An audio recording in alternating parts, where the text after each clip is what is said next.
husband like it there? No. All right, and the red shirt, you've been waiting a long time. Yes, go ahead. Is that your last book?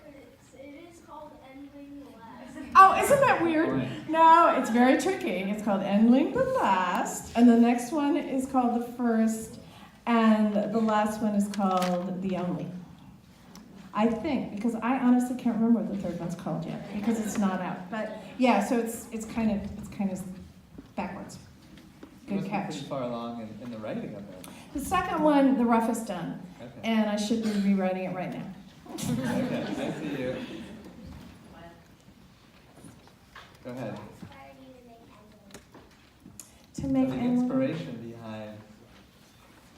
You know, I think, I mentioned that. Have you ever seen, the pictures of the lonely polar bears floating away on their tiny piece of ice? I think it was those images of last animals that seemed so. There was a great tortoise named Lonesome George, who was the last tortoise. Did any of you follow the story of Sudan, the northern white rhino, who was a male? Who he passed away a few weeks ago, and he had his own Facebook page. He was desperately looking for a gal, Oh. and now there are only 2 female northern white rhinos left in the world, and when one of them dies, the other one will be an endling. So that kind of story just really grabbed me. It seems so poignant and intriguing. I mean, what if you were the last kid in town, or in your school, or on the planet? Imagine. It's a good. There's a story there, and I wanted to talk about it. Wow. Okay, go ahead. How do you lead the characters in the story? Like how you say this character will go here and meet this character at a certain point. Oh, you're totally a writer. That is such a writer question. I love it. It's man, it's complicated, don't you think? Well, that's why I always ask about outline. Do you ever write your own stories? I'm guessing you have them, at least, or you have them in your head. Yeah. Do you ever write down notes or an outline about what you think should happen? Not normally. Yeah, a lot of writers don't, even when they write complicated stories, which I can't fully understand, because I feel like it's so helpful to have notes. I even put them on the wall in front of me, so I can watch it, almost like a movie, which is a tip that works for some people, but some people don't need to. I've tried that. Yeah? Yeah, that whole visual thing. Right. A lot of what happens is you don't get it right. And you go back, and then you go, oh, shoot, I have to rewrite like 3 chapters now. And you're really bitter. And then you don't do it for a couple days, you get over the bitterness, and then you do it. And sometimes you do it, you think it's perfect, and then you send it to your editor, and your editor says, oops, you kind of forgot something, and you have to go back and do it all over again. Your editor is like your teacher. And they're really, really, really important, because they're usually your first readers. Do you have other first readers? Like, Yeah, sometimes some very trusted people, but it's usually the editor. Me too. And that is absolutely, the comparison to a teacher is exactly on. That's exactly what it is. Yeah. Except for that you kind of want them to be tough on you, as we were saying. You do. Which you don't necessarily from your teacher. Or at least you think you don't. Yeah. Yeah, because otherwise, there was a fan site, there were some funny Animorphs fan sites out there anyway, but there was one that was called KASU, and it stood for Catherine Applegate Screw-Ups. And it was nothing but like morphs that had messed up. And, I'd said Rachel could morph a kangaroo, and oops, no, that never happened. And you actually keep with series something called a series Bible. And it is, I remember with Sweet Valley, it would tell us, this was back before cell phones, and I think Jessica had a pink telephone at the right side of her bed, and they would tell you in the series Bible where it was, because there were tons of us writing these stories. It was like playing telephone. So we had to know where Jessica's phone was, and there are a lot of details to keep going like that. Yeah, I wonder about upstairs. Okay, you've been waiting a long time. Toward the back, yes. Where did you get the idea of a talking tree? That wasn't, I told you how I almost gave up on Ivan, same thing with Witch Tree, because it was really going well, and then I realized, oh, wait a minute, trees don't move. They have no arms, And the talking thing was okay with. I thought I could get past that because I knew the story I wanted to tell. I'll tell you something that happened. This is when it's very gratifying to be a writer, because Wish Tree is about a young girl who's Muslim, and she lives next to this tree that's been used as a wish tree every May since the dawn of time. And somebody carves into the tree the word leave, L-E-A-V-E, and it's clearly a hate crime directed at this family that's just moved in. It's a very diverse community.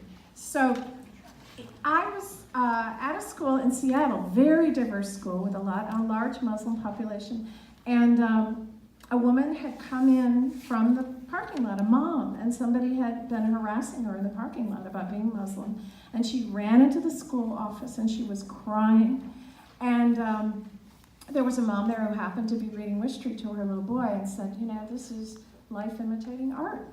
Why don't we read this as a school? So they did. And they had this day of community healing, and then they made wish trees all over the campus. And they talked about what it means to be kind and what it means to be welcoming. And for me, that was really gratifying. So the talking tree part worked. The not moving around part didn't. So I got around it by having a lot of animals nearby. And I realized that was the trick. You're ahead there. You. I'm looking at you. No, you. Yeah. What was the hardest book you wrote? The hardest book. Oh, you know, it's whatever one you're working on, isn't it? I'll tell you. It depends. They're hard in different ways. Like Emily was hard to plot. I wrote Home of the Brave. It was about a Sudanese refugee, and that was in free verse. And I had never written free verse, and so that was hard because I didn't know how to do it. And I didn't know if I was putting the right words down on the page.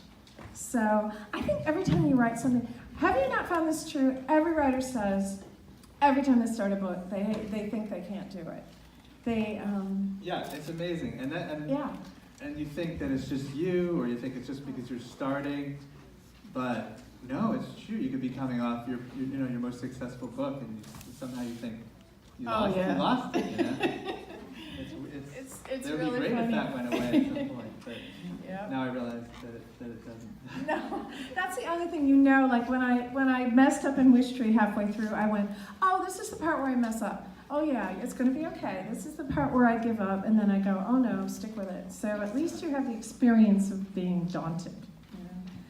Okay, I'm going way in the back. I see you. Yeah, yes. Did you purposely name the cats in Wish Tree Lewis and Clark after the explorers? Yes, I did, but I want me to confess it. Speaking of mistakes, so I was on Goodreads and I'm reading someone and they go, I love this book, but I can't recommend it because of the calico cats. Do any of you know about calico cats and whether they're male or female? Does anyone know? Right. Well, Lewis and Clark are male. No, it's not that there are no male calico cats, and I knew that from like when I worked for a vet 1,000 years ago. And I even had the book vetted by a botanist, but she didn't know about the cats either. So in the reprint, we're going to fix that. They're going to have to be girls.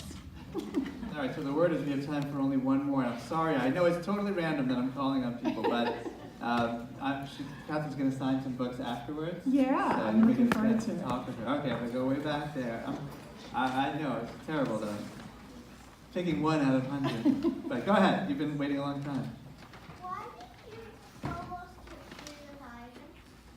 Oh, almost get rid of, in other words, give up on the story? Yeah, that's a really good last question. You know why? Because I was afraid of failing. And I have extremely good advice for all of you. Because most of you seem to be human, I am pretty sure you are going to be failing a lot. You are going to fail constantly. Everything you ever do, that's how we learn. And you're going to fail spectacularly. So you might as well just accept that. And then failing becomes almost fun sometimes. It's like, yeah, I tried that. It didn't quite work. But once you know that, the sky's the limit. So. Great, that's a great closing thought. Yeah, it is. It's true.